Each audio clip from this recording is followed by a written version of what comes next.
tem a disputa aí pelas presidências das comissões temáticas da Câmara. E sabe quem pode ser? A presidente da CCJ. CCJ, que importante, tá? Comissão de Constituição e Justiça. Caroline de Tone, César Calejão. Deputada é vista como nome radical por partidos da base do governo, mas tem a preferência do PL. O PL deve indicar a deputada federal Caroline de Tone, de Santa Catarina, para... Daqui a pouco o Tim Storer tá aqui chorando. Santa Catarina, Balneário Camboriú, tá foda viver aqui. Para presidir a CCJ, Comissão de Constituição e Justiça da Câmara, mesmo com a resistência de partidos da base do governo Lula. O partido argumenta que vai indicar uma mulher e que de Tone, além de não ter experiência na comissão, seria... Tá meio difícil essa construção. O partido argumenta que vai indicar uma mulher e que de Tone tem experiência na comissão, seria menos radical do que outros nomes que foram cotados, como Biaquice e Carlos Zambelli. Nossa, tipo, é como comparar um tolete, merda e bosta, é tudo a mesma coisa. A comissão de educação também foi escolhida pelo principal partido de oposição, que vai indicar o deputado Nicolas Ferreira. O Poder 360 apurou que Nicolas não queria aceitar o cargo, mas foi convencido. A escolha seria uma provocação à administração petista. O PL também escolheu na reunião de líderes da terça-feira as comissões de esporte, que será presidida pelo deputado Antônio Carlos Rodrigues, de São Paulo, e de Previdência, Assistência Social, Infância, Adolescência e Família, cujo escolhido para a presidência foi o deputado Pastor Furico, do PL de Pernambuco. Um dos embrólios na reunião dos líderes da véspera foi a Comissão de Segurança Pública. O PL deve ficar com a comissão depois de trocar com a Federação PT, PCdoB e PV, que deve ficar com o CREDEM, Comissão de Relações Exteriores e de Defesa Nacional. O indicado para a Comissão de Segurança Pública é o Alberto Fraga, do PL do Distrito Federal, que é muito amigo do Bolsonaro. Depois eles romperam, né? Porque parece que teve parente do Alberto Fraga que pegou Covid, morreu, não sei se foi a mulher, não lembro bem da história, mas o Alberto Fraga deu uma afastada do Bolsonaro na época. Pastor Furico, você quer derrubar nós, né, tio? É isso mesmo, irmão? Você meteu essa... Eu falei isso. Você meteu essa mesmo? Foi um gafe. Não era isso que eu queria dizer. Você inventou essa porra, né? Pastor Furico não existe. Não, é Eurico. Boa. Cara, o foda é que a CCJ tem um peso monstruoso, né? Porque se manifesta no que diz respeito aí constitucionalidade, aspecto legal, aspecto jurídico, se o barato vai, se não vai, apresenta a redação final daquilo que está sendo proposto. Então, a CCJ é um monstro, cara, dentro da Câmara e do Senado também, mas no que nós estamos falando aí é na Câmara Federal, né? Então, você imagina ter uma criança... Lembra daquela treta lá, mano, com a Detone? Quem que foi aquele professor lá que... Foi o... Cara... Era o Stedley? Era o Stedley? Não era o Stedley, era um professor da Universidade Federal, do Distrito Federal, eu acho, cara. Isso, pode crer, eu não lembro. Na tela. Aqui, ó, esse aqui, né, que você tá falando? Foi isso aqui. Porra, é muito bom. Isso você vai rodar, é muito bom, mano. Conclui aí o que você tava pensando, depois eu rodo. Não, então você imagina, cara, ter uma figura como a Detone ali, presidindo uma comissão tão importante quanto a CCJ. O problema é isso, cara. O problema é que a gente já vê... Mano, em 2021 eu lancei o Tempestade Perfeita, Helder, meu segundo livro. Eu falei de como estava se organizando uma espécie de teocracia miliciana no país. Uma galera falou que eu estava exagerando, que aquele bagulho era clickbait, que eu, enquanto acadêmico, não poderia agir dessa forma. E o cara falou, não é clickbait, eu não estou sendo sensacionalista nessa porra. A gente está caminhando para consolidar uma espécie de teocracia miliciana mesmo, no qual toda a argumentação da vida social e da vida política do país precisa passar por categorias teológicas e no qual todo tipo de conflito e desavença é resolvido com base na bala, no tiro. Agora você tem a Carol Detone, a foto emblemática dela, não sei se você já viu isso aí, é ela segurando uma metranca, um fuzil de assalto, que eu nem sei que porra que é aquela, que eu não nada de arma, tá ligado? Então você imagina, ter uma pessoa como esse professor da Universidade de Brasília é José Geraldo de Souza Júnior, tá? Esse mano aí que tá na tela. Isso. Tá. Então, como esse professor disse, você imagina ter uma pessoa que a cognição alcança só até certo ponto, é um eufemismo maravilhoso isso, que é uma fundamentalista em todos os sentidos, que fica posando, pagando de metranca na foto nas suas redes sociais, presidindo a CCJ, dizendo aquilo que, sabe, assim, o toque final daquilo que a redação final dos textos, discutindo constitucionalidade, aspectos legais, jurídicos. Mano, já essa questão da teocracia miliciana já está meio que consolidada, não é algo para mais daqui a 10, 15 anos, entendeu, Maldonado? O que é preocupante, principalmente, é isso, que a gente tem uma figura como a Detone e outros bolsonaristas ocupando posições tão importantes na vida sociopolítica do país, cara.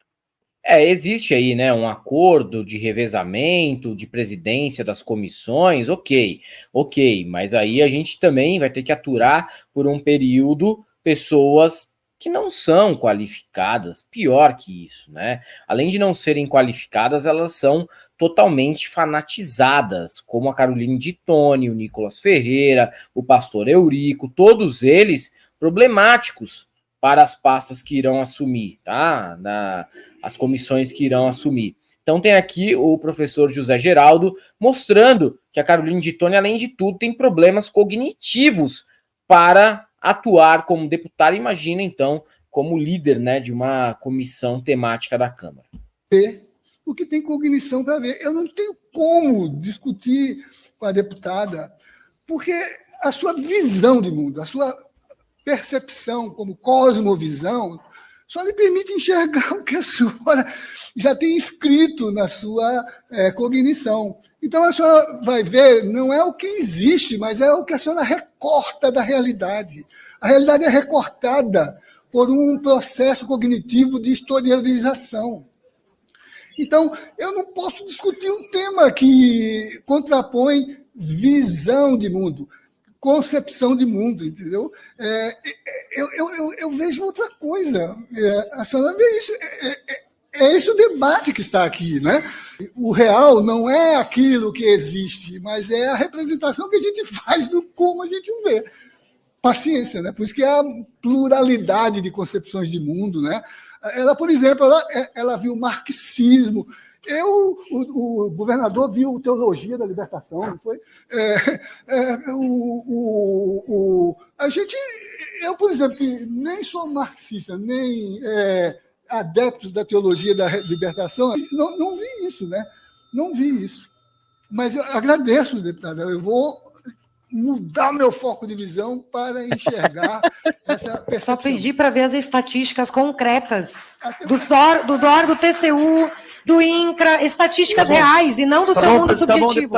Não, com ele a palavra... me ofendeu, presidente, ele me ofendeu, com todo respeito. Tentou ser com categoria acadêmica vindo debochar da nossa cara. Por favor, né? Com a palavra, deputado... A carinha dela, mano, olhando assim, me ofendeu com categoria. Nem o Gayer tancou. Até o Gayer estava rindo, não sei se estava rindo do professor ou da Caroline de Tone, mas ele estava rindo ao lado dela ali, e pelo menos ela até percebeu.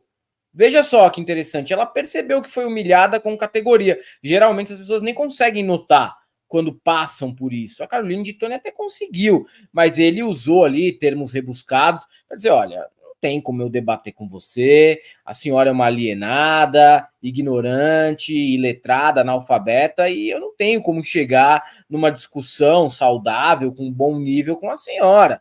Ele poderia ter dito isso, mas aí ele deu uma floreada para não ofender tanto a deputada Caroline de Tone, que é musa do Paulinho Cogos. E o Helder, você imagina isso aí, meu irmão?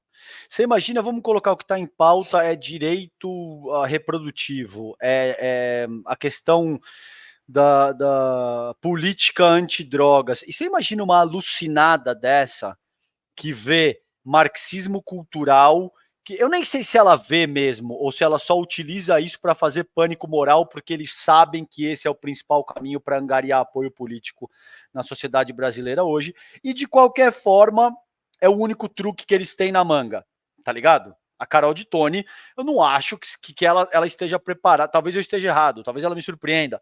Eu não acho que ela esteja preparada para debater o marxismo de forma séria, por exemplo, entendeu? Eu não acho que ela ficou lendo a ideologia alemã, o Capital, não leu, mano. Essas porra não leram nada. Eles conhecem aquilo que o Olavo de Carvalho falou. O que ela conhece do marxismo é uma categoria fechada que foi organizada pelo olavismo cultural para causar pânico moral, entende? Não tem nada a ver com o que o marxismo é de fato. A mesma coisa se aplica para comunismo, para aborto, para todos os temas que são mais densos na nossa vida social e política. Então você imagina, mano, uma mina dessa pautando o debate, a gente vai falar de aborto, porque isso é coisa do capeta. A gente vai falar de economia, porque isso aí é marxismo. Entendeu? Todos os símbolos e signos são absurdamente reducionistas, Helder. Mano, nós estamos fodidos, meu compadre, com esse tipo de coisa aí, cara. Exatamente, né? Mas aí que tá. Além de não ter uma base teórica, como direitistas do passado às vezes tinham, nem todos, obviamente, além de não ter base teórica, é o completo pacote de tentar espalhar o pânico moral, o pânico satânico, todo tipo de pânico na sociedade, né? Você pode pegar e conversar com pessoas do seu convívio, e algumas que até podem eventualmente ter votado no Lula, ou que eventualmente são minions light, do tipo que não foram para frente de quartel e nem frequentam um carnagado, quando chega na pauta moral, aí é que a porca torce o rabo. Os caras começam, não, porque aí ter a doutrinação do professor na sala de aula, hoje em dia todo mundo tá virando viado. Começa a materializar a fake news do Zap Zap. Tem que ter estômago, né? Para você conviver em sociedade, às vezes você tem que ter estômago muito forte, até para tentar ignorar certas bobagens que são ditas, para você não romper com todo mundo do seu convívio social diário. Porque, infelizmente, na vida adulta, você tem que manter algumas aparências, né? Assim, tipo, digamos assim, para não romper com todo mundo, porque a vontade é romper com todo mundo. É falar, porra, toma no seu cu, esses papinhos, Deus me livre. Mas você não pode, né? Simplesmente causar uma treta generalizada com todas as pessoas do bairro, todas as pessoas da escola, da academia, do futebol, do pilates que você faz, do basquete que você vai, da natação. Não dá. Não dá, às vezes é que eu falei, mano, às vezes você ouve uma parada como essa e você deixa pra lá, até porque esse é o tipo de assunto que a galera já tá meio definida, fechada. Não adianta você dizer nada, não pode dizer nada, porque ali não vai mudar a visão de mundo da pessoa. Acabou, entendeu? Ela chegou ali num consenso de que realmente isso existe, de que realmente isso é uma ameaça à família. E não adianta que você diga, você pode apresentar número, pode apresentar estatística, pode apresentar comprovação de que nada disso existe, mas só que a conversa não vai mudar. É que nem o professor disse aí, né? Tem coisas que não adianta debater. De verdade. Infelizmente, tem coisas que a gente consegue mudar com a comunicação. Né? Uma visão econômica, uma visão de que um determinado projeto político pode ser melhor financeiramente para você, que é trabalhador, isso até consegue. Mas quando chega na pauta moral, é um lance muito blindado, eu vejo ultimamente, né? E usam isso como espantalho para tudo, a todo momento. Porque funciona. E aí, por exemplo, é uma crítica recorrente, que é o seguinte, não, porque a esquerda é muito intelectualoide, ou porque é muito acadêmico. Esse cara é um professor, gente. Se você vai exigir que o professor utilize gírias da quebrada, que ele fale uma linguagem totalmente mais acessível. O cara é um acadêmico, mano. Você entendeu? É que nem você pedir pro Ayrton Senna não acelerar. O cara é o Senna, velho. O cara é um piloto de Fórmula 1, é isso que ele faz da vida, ele é um acadêmico. Então a questão aqui não é que a esquerda é muito acadêmica e depois por isso que perde no voto, é que a esquerda trabalha fomentando o pensamento crítico. E sabe por que é difícil? Uma vez que você trabalha fomentando o pensamento crítico, muitas vezes você se torna alvo da crítica que vai ser elaborada a seguir. Enquanto que se você trabalha fomentando dogma religioso, como o Helder acabou de salientar, ninguém vai te criticar, porque você estimula as pessoas a ficarem quietas, você estimula as pessoas a aceitarem o que quer que seja proposto de forma passiva. Então é muito mais fácil, não é por acaso que a gente chama os caras de gado. O que o bolsonarismo, o que o dogma religioso, que é a base do bolsonarismo, fazem é isso, é estimular o dogma religioso. E o Bolsonaro chegou a dizer isso, Maldonado, de forma aberta. A gente quer uma juventude, abre e fecha aspas, que passe a não se envolver com política. Ele disse isso de forma aberta, não é nenhuma interpretação de uma frase tácita que ele soltou no ar. Ele disse isso dessa forma. Enquanto que o problema da esquerda não é uma linguagem hermética, não é isso, cara. O Lula fala uma linguagem absurdamente popular e é o único cara que conseguiu ser eleito 3 vezes presidente da República. Então ficar batendo nessa crítica de forma reiterada, a esquerda é muito intelectual, a esquerda é muito acadêmica, sim, isso é uma força nossa, gente. Isso é uma característica das esquerdas no mundo inteiro. A gente tem, sim, um viés teórico, um viés intelectual e um viés acadêmico. Isso não significa que a gente não consiga falar uma linguagem popular, isso não significa que a gente não consiga se comunicar com as grandes massas. Mas o cerne da questão, como o Maldonado colocou, não é semântico, cara. Não é a linguagem que é utilizada. É que, por essência, a gente trabalha fomentando o pensamento crítico. E isso, por vezes, nos torna alvo da crítica que se elabora em seguida. A extrema-direita neofascista não tem esse problema. Exatamente. O Tomás fala o seguinte: se você está num espaço institucional como o acadêmico e não se porta como tal, você está sendo burro. Concordo. Da mesma maneira que quando você sai de lá, você não precisa ficar exagerando em academicismo, não precisa ficar exagerando em questões teóricas, em abordagens muito herméticas para o público mais geral. E eu não estou dizendo que o público mais geral, que ouve um professor universitário dentro de um canal como o nosso, como a TV 247, o DCM, não tem a capacidade de absorver a abordagem daquela maneira. Só que você tem maneiras de abordar em que a mensagem vai chegar para mais gente, né? Você tem como simplificar. O professor João César de Castro Rocha fala de assuntos super espinhosos de forma fácil. O Alisson Mascaro vem aqui, já veio umas 3 vezes, e todo mundo entende. Mesmo ele a todo momento citando fontes, obras. E aí, é possível, né? É possível mesmo, Tomás. E eu tendo a concordar com você, Tomás. Eu acho que tem hora para tudo. Né? Tem espaço, hora para tudo. E você pode adaptar. Tem gente que às vezes zoa aqui. Pô, mas o Calejão, quando tá no ICL, é mais sério. Cara, claro, o espaço pede, exige isso dele. Mas não é como se o Calejão, quando tivesse ali na mesa de boteco com a gente, ou quando ele estiver aqui na Galãs, que tem mais a característica de mesa de boteco, ele não pudesse ser um pouco mais solto, falar um palavrão, uma gíria. Normal, cara. Tá se adaptando ao ambiente. Isso é bom. Isso é bom. Ele tem essa liberdade de fazer isso aqui. Certo? É um espaço que te dá essa liberdade, que me dá essa liberdade. É óbvio que eu não me referia e não conversava dessa maneira e nem escrevia da maneira que escrevia quando estava na Record. Não pode. Né?